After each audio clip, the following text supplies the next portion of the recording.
కలిగితే బికాజ్ ఎవరైతే అక్కడ కార్మికులు ఉంటారో regular employees they might not have that much awareness about the new technologies but as a young graduates we have very good awareness in the upcoming technologies. So whatever the technologies you are learning, make sure you are able to apply those technologies to your day-to-day activities. అప్పుడే మనకి చదివిన చదువుని ఎప్పుడు ఎక్కడ ఎలా వినియోగించుకోవాలో తెలిస్తేనే ఆ చదివిన చదువుకు ఒక సార్థకత ఉంటుంది. అంతేగాని మీకు 90% మార్కులు వచ్చినా 95% మార్కులు వచ్చినా ఇంట్లో కూర్చొని అంటులు తోముకోవడమే. So don't work for the marks, work for the knowledge, then automatically you are going to be successful in your career. So ఇప్పుడే నేను చెప్పినట్టు ఇంటర్న్షిప్స్ కోసం ఎప్పుడైతే మీరు చుట్టుపక్కల పరిశ్రమలకు కానీ లేదనుకుంటే వేరే దగ్గరికి వెళ్ళినా సరే అక్కడ ఉన్న ప్రాసెస్కి మీరు టెక్నాలజీస్ని ఎలా అప్లై చేయాలో వాళ్ళకి మీరు గైడెన్స్ ఇచ్చే విధంగా ఉండాలి. దాంతోపాటు అక్కడ ఉన్న ప్రొడక్ట్స్కి ఏదైతే ఉత్పత్తి అవుతాయో ప్రొడక్ట్స్, ఆ ప్రొడక్ట్స్కి మీరు డిజిటల్ మార్కెటింగ్ టెక్నాలజీస్ యూజ్ చేసుకొని వాళ్ళ ప్రొడక్ట్స్ని ప్రపంచవ్యాప్తంగా ఎలా మార్కెట్ చేయాలో వాళ్ళకి గైడెన్స్ ఇచ్చే విధంగా మీరు ఆలోచిస్తే డెఫినెట్గా మీలో నుంచి చాలామంది పారిశ్రామికవేత్తలు ఎంటర్‌ప్రెన్యూర్స్ తయారవుతారు. అవునా కాదా? డెఫినెట్గా నేను కూడా మీలాగే చాలా భయంతో ఉండేవాడిని డిగ్రీ చేస్తున్నప్పుడు. But when I got the opportunity to start a business, I had taken the risk. The risk has given the fruits. Now, in the last 15 years, I am able to provide the employment, first time employment from our organization. We gave about 25,000.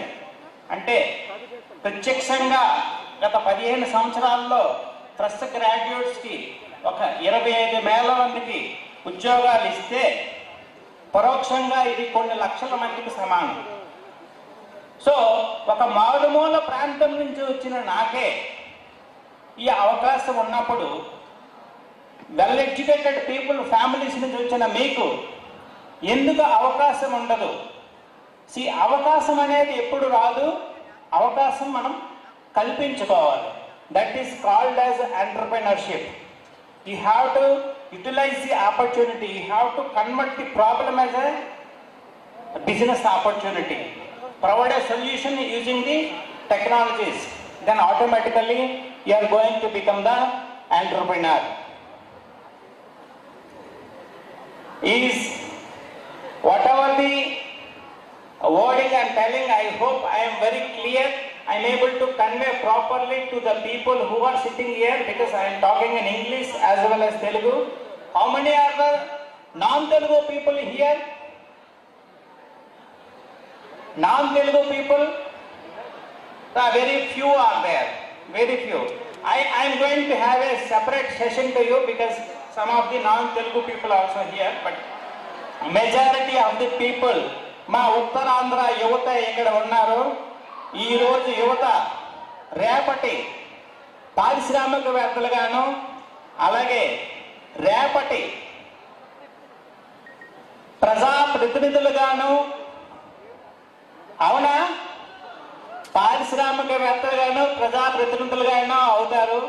So వాళ్ళ కోసమే ఎక్కువ time కేటాయిస్తాను. ఎందుకంటే మనము ఈరోజు మేల్కోకపోతే యువత మేల్కోకపోతే నీ చుట్టుపక్కల ఉన్న సర్వస్వం ఎవరో ఒకరు దోచుకుంటారు. నేను ఏ సెక్యూరిటీ గార్డ్గానో లేదనుకుంటే ఏ ఆటో డ్రైవర్గానో లేదనుకుంటే వేరే స్మాల్ ఉద్యోగాల్లోనే పడేస్తారు.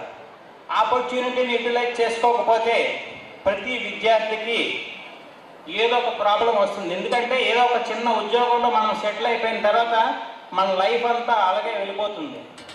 You have to take the risk up to at what level మీరు మీ పేరెంట్స్ దగ్గర కానీ లేదనుకుంటే మీ ఫ్రెండ్స్ దగ్గర కానీ అప్పు చేసి ఎప్పుడూ బిజినెస్ స్టార్ట్ చేయకండి.